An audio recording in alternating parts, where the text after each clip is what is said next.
नमस्कार, दिन भर की बड़ी खबरों में आपका स्वागत है। मैं हूं शिवानी। आज की खबरों में बात होगी, साल के पहले सोमवार पर नीतीश कुमार ने पलटी मारने पर की बड़ी घोषणा की। वहीं फूट फूट कर रोने लगे आतिशी भाजपा पर लगाया गंभीर आरोप की। और महाराष्ट्र एनडीए में फूट खुलकर सामने आई अजीत के मंत्री को बर्खास्त करने उतरी बीजेपी की। साथ ही बीजेपी की धांधली का खुलासा, वोटों में कथित हेरफेर की। वहीं घुटने पर आई कंगना रनावत, अब रिलीज होगी फिल्म की। इसी के साथ उस दिन भर की सभी बड़ी और प्रमुख खबरों को जानेंगे विस्तार से। उससे पहले एक नजर सुर्खियों पर। दिल्ली सीएम आतिशी प्रेस कॉन्फ्रेंस में रो पड़ी, कहा मेरे पिता को गालियां दी। भाजपा नेता बिधूड़ी ने कहा था आतिशी ने बाप बदल लिया। बीपीएससी कैंडिडेट प्रदर्शन के तहत प्रशांत किशोर को जमानत, 25,000 के मुचलके पर पटना कोर्ट ने बेल दी। धरने के दौरान सुबह 4 बजे गिरफ्तारी हुई थी। दिल्ली विधानसभा चुनाव अपडेट्स के तहत बीजेपी नेता ने दिल्ली में महिलाओं को पैसे बांटे, कहा चुनाव का ऐलान नहीं हुआ, मदद करना गलत नहीं। मोदी ने जम्मू रेल डिवीजन का किया उद्घाटन, कहा 2014 तक 35% रेलवे ट्रैक का इलेक्ट्रिफिकेशन था, अब 100% के करीब है। तमिलनाडु गवर्नर ने बिना स्पीच दिए विधानसभा से वॉकआउट किया, कहा राष्ट्रगान का अपमान हुआ। सीएम स्टालिन बोले ये बचकाना व्यवहार है। डोटासरा बोले संभाग छीना आपके काका जी का राज है क्या। जूली ने कहा ऐसी सरकार जिसने जनता से तोहफा छीना। बांसवाड़ा में कांग्रेस की सभा। नीतीश बोले अटल जी ने मुझे मुख्यमंत्री बनाया था। लालू के ऑफर पर कहा मैं क्यों इधर उधर जाऊंगा, कौन क्या बोलता है मुझे मतलब नहीं। राज्यपाल से मिले बीजेपी विधायक धस समेत कई नेता, मुंडे को कैबिनेट से हटाने की रखी मांग। प्रियंका फिर संभाल सकती है यूपी की कमान। 2027 के चुनाव की तैयारी में जुटी कांग्रेस, दिल्ली चुनाव के बाद हो सकता है ऐलान। सुप्रीम कोर्ट की हाई पावर कमेटी डल्लेवाल से मिली, बोले हमारे पास केंद्र से बातचीत कराने की अथॉरिटी नहीं। सुप्रीम कोर्ट में 10 जनवरी को होगी सुनवाई। मायावती के भतीजे बोले केजरीवाल के वादे द्रौपदी की साड़ी जैसे, ये फेंकते जाएं हम लपेटते जाएं। कांग्रेस के भाई बहन फैशन खेल रहे। हाईकोर्ट में सरकार बोली गुमराह करने से हालात बिगड़े। पीथमपुर की राम की फैक्ट्री में खाली किए जा सकेंगे कंटेनर, अगली सुनवाई 18 फरवरी को होगी। भारत में पहले ही फैल चुका है HMPV संक्रमण, ICMR ने दी चेतावनी। आज ही देश में मिले 3 मामले। 56 महिला विधायकों के सम्मेलन की तैयारियां शुरू, मुख्यमंत्री योगी से लेकर स्मृति ईरानी होंगी शामिल। पुलिस कमिश्नर ने किया निरीक्षण। 56,62,000 महिलाओं के खाते में सम्मान राशि पहुंची। सीएम हेमंत सोरेन ने ट्रांसफर किए 11,415 करोड़ रुपए, गिरिडीह से सबसे अधिक लाभुक। अरविंद केजरीवाल की सीट पर वोटों का घोटाला, चुनाव से पहले आपका बड़ा दावा। कंगना रनावत की फिल्म इमरजेंसी का नया ट्रेलर आया। भिंडरावाला और सिखों के गोलियां चलाने वाला सीन हटाएं, रिलीज की नई डेट तय।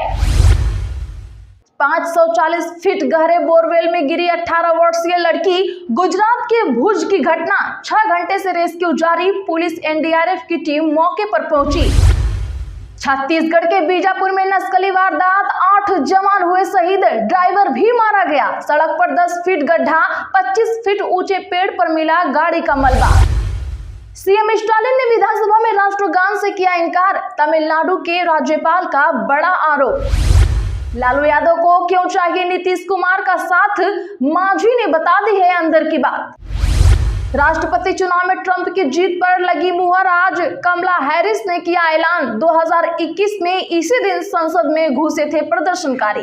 चलिए अब जानते हैं बड़ी और प्रमुख खबरों को विस्तार से। उससे पहले वीडियो को लाइक करें, साथ ही आपसे रिक्वेस्ट, खबरों को आखिर तक जरूर देखें। दिल्ली सीएम आतिशी प्रेस कॉन्फ्रेंस में रो पड़ी, कहा मेरे पिता को गालियां दी। दरअसल बता दें कि आज दिल्ली की मुख्यमंत्री आतिशी ने भाजपा नेता रमेश बिधूड़ी के बयान का जवाब देते हुए रो पड़े हैं। आतिशी ने प्रेस कॉन्फ्रेंस कर कहा कि रमेश बिधूड़ी मेरे 80 साल के पिता को गाली दे रहे हैं। क्या आप चुनाव के लिए इतनी गंदी राजनीति करेंगे? मैंने कभी नहीं सोचा था कि इस देश की राजनीति इतनी गिर सकती है। आतिशी ने कहा कि मैं रमेश बिधूड़ी से कहना बताना चाहती हूँ कि मेरे पिता पूरी जिंदगी शिक्षक रहे हैं। उन्होंने हजारों गरीब बच्चों को पढ़ाया है। अब उनकी उम्र 80 साल की हो चुकी है और वे इतने गंभीर स्थिति में हैं कि बिना सहारे चल भी नहीं सकते। रमेश बिधूड़ी अब ऐसी स्थिति में पहुंच गए हैं कि एक बुजुर्ग व्यक्ति को गालियां देकर वोट मांग रहे हैं। दरअसल दिल्ली से भाजपा कैंडिडेट रमेश बिधूड़ी ने रविवार को दिल्ली की मुख्यमंत्री आतिशी को लेकर विवादित बयान दिया। उन्होंने कहा कि आतिशी ने अपना बाप बदल लिया है, वे मारलेना से सिंह बन गए हैं। भाजपा ने कालकाजी से आतिशी के खिलाफ बिधूड़ी को ही टिकट दिया।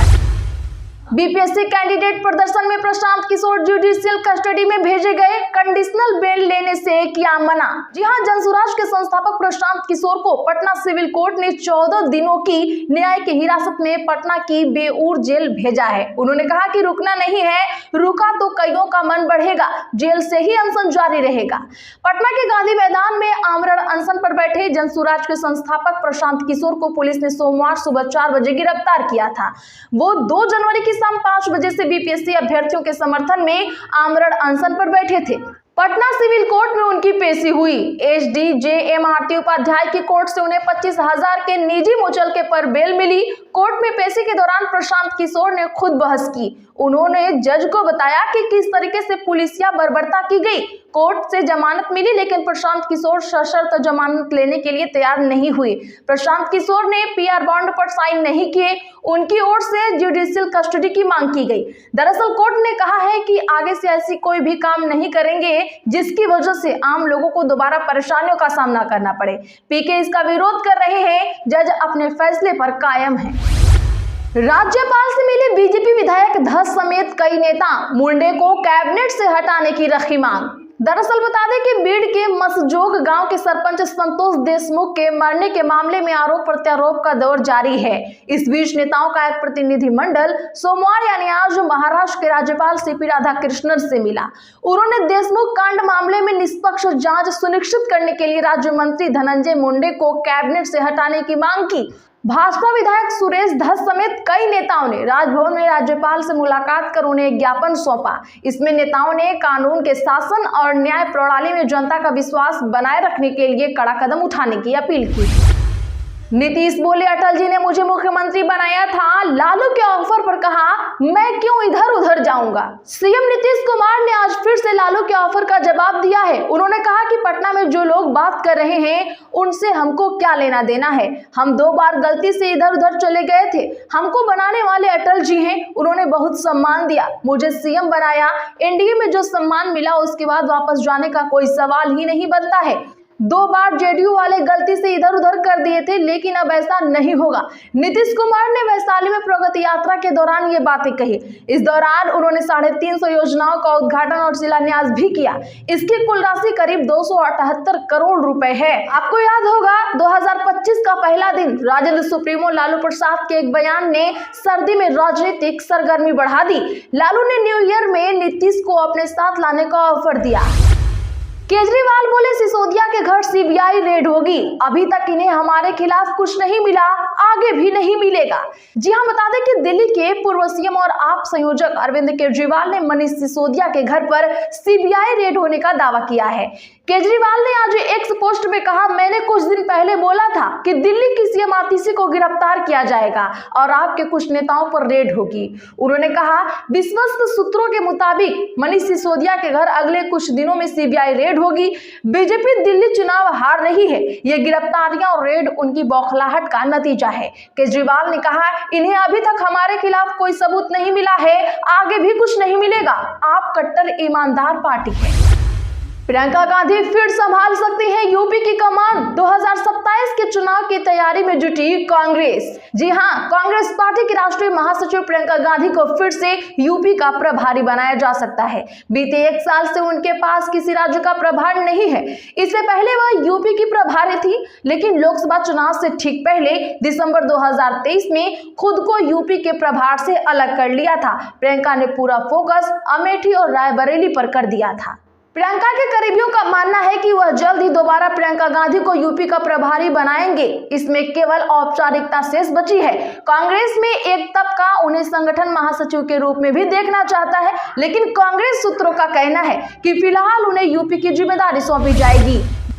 मायावती के भतीजे बोले केजरीवाल के वादे द्रौपदी की साड़ी जैसे, ये फेंकते जाएं हम लपेटते जाएं। बता दें कि आज बसपा सुप्रीमो मायावती के भतीजे और पार्टी के नेशनल कोऑर्डिनेटर आकाश आनंद का अरविंद केजरीवाल पर दिया बयान चर्चा में है। आकाश आनंद आज दिल्ली के कोंडली में प्रचार कर रहे थे। उन्होंने कहा कि केजरीवाल के वादे ऐसे हैं जैसे द्रौपदी की साड़ी, ये फेंकते जाएं और हम लपेटते जाएं। आकाश आनंद पहले ऐसे कोई नेता नहीं है जिन्होंने कोई विवादित बयान दिया है। दिल्ली विधानसभा के चुनाव प्रचार के दौरान कई नेताओं के ऐसे बयान आ रहे हैं जिन पर विवाद हो रहे हैं। कंगना रनौत की फिल्म इमरजेंसी का नया ट्रेलर आया। भिंडरवाला और सिखों के गोलियां चलाने वाला सीन हटाए। जी हां, बॉलीवुड एक्टर एवं हिमाचल के मंडी से बीजेपी सांसद कंगना रनौत की पूर्व पीएम इंदिरा गांधी पर बनाई गई फिल्म इमरजेंसी का नया ट्रेलर अब जारी हो गया है। कंगना ने सोशल मीडिया पर ट्रेलर को शेयर किया है। इसमें से जरनैल सिंह भिंडरवाला और सिखों को खालिस्तानी और दूसरे गलत तरीके से पेश करने वाले सारे सीन हटा लिए गए हैं। 14 अगस्त को जारी ट्रेलर में सिखों को गोलियां चलाते हुए दिखाया गया था। सिखों का आरोप था कि इसमें उन्हें आतंकी दिखाने की कोशिश की गई है। इन्हीं सीन पर फरीदकोट में निर्दलीय सांसद सरबजीत सिंह के अलावा सिखों की सर्वोच्च संस्था शिरोमणि गुरुद्वारा प्रबंधक कमेटी ने ऐतराज जताया था। तो आज के लिए बस इतना ही। ऐसे ही बड़ी खबरों के लिए चैनल सब्सक्राइब करें, बगल में घंटी के निशान को भी जरूर दबा लें, वीडियो को लाइक शेयर करना ना भूलें।